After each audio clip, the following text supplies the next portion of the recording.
Many of the Jewish refugees saw Europe as the graveyard of the Jewish people. Wherever they went, they were reminded of the life that had been there before. Some remained in the concentration camps, others fled. Some tried to get to mandatory Palestine, but the doors were closed by British restrictions. The United States as well had difficult immigration policies. Thousands in the end managed to get to South Africa, Australia, and South America. However, because of the excessive red tape, the increasing anti-Semitism, the difficult voyages, there was no other option for many of these people but to congregate in camps that were set up by the Allies after the war. These camps were called displaced persons camps. Conditions in the DP camps, especially at the beginning, were very difficult. Some of the camps were located in former concentration camps. Some of them were even located in former German army barracks, so that many of the survivors were walking around behind barbed wire, still in their concentration camp uniforms. Food and medicine were very scarce. The death rate remained high for weeks. And still, these refugees streamed into the DP camps. For many, it would be the place where they would take their first steps forward. In teaching about these first steps, we need to ask, what are the things we take for granted that represented freedom to the survivors of the Holocaust? A book, a pen, a piece of fruit, a hot shower with soap. These were all basic things that had been taken away from those who had survived, so basic that it's hard for us today to grasp this. It was important and urgent to give them back their identity. Therefore, we learned their names, and when we managed to say, "Good morning, Menashe. How are you, Mordechai?" they were so surprised. They looked at us and could not believe that someone was calling them by name. It was not only the physical, material things that needed to be restored. The survivors' faith in humanity, especially that of the children, also had to be restored. Children who had been abused, who had been hidden, who had seen death, had become very, very cynical of the adult world. Their confidence needed to be rebuilt. For instance, we can ask students to look at the poster that they see here and to try and find a deeper meaning beyond the simple act that they see. What is the adult doing besides trying to help the child put on her shoe? What does the child's body language say? Does she feel free to lean on the adult?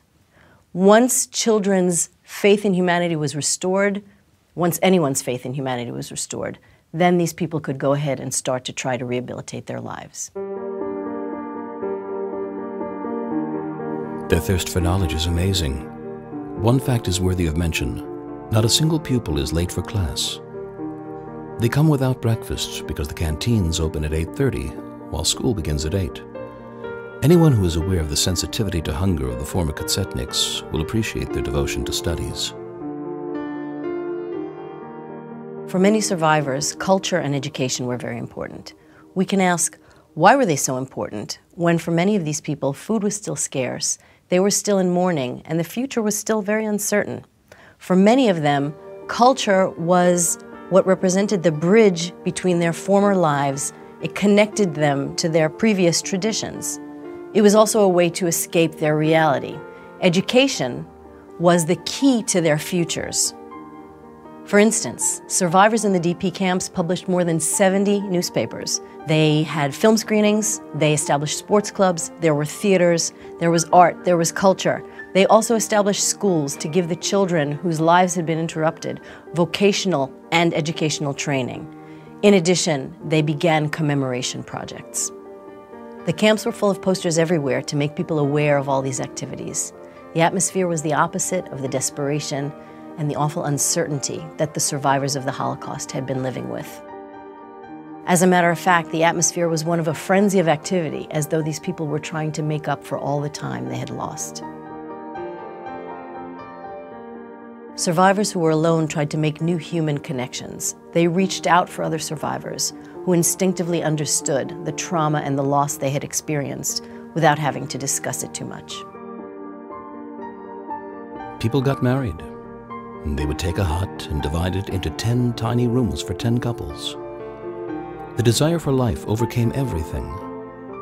After such destruction, to build a new life, to get married, to bring children into the world, in the ability to forget lay the ability to create a new life. There was an astonishing number of marriages in the DP camps, sometimes as many as 6 every day. And after the marriages came children. In fact, the survivors' birth rate was higher than anywhere else in the world.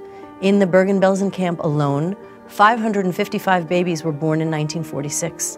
And by 1948, the camp was celebrating the birth of the 1,000th baby. All of these things were manifestations of the survivors' drive to live, and not only to live, but also to create new life. They were building a future.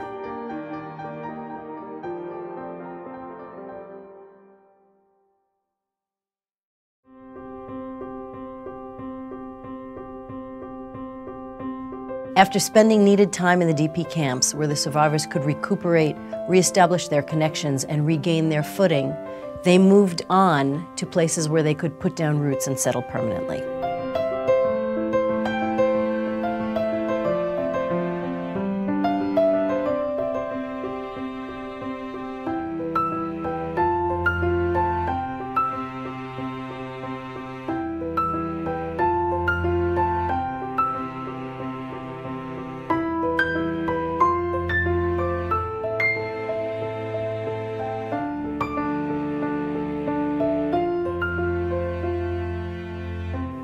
Survivors immigrated to all parts of the world, with the majority of them reaching and settling in the United States and in Israel.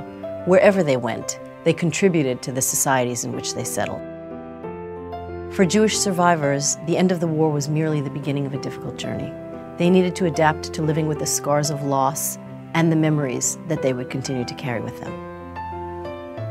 Though some survivors never recovered from the trauma of the Holocaust, most of them managed to build a new life.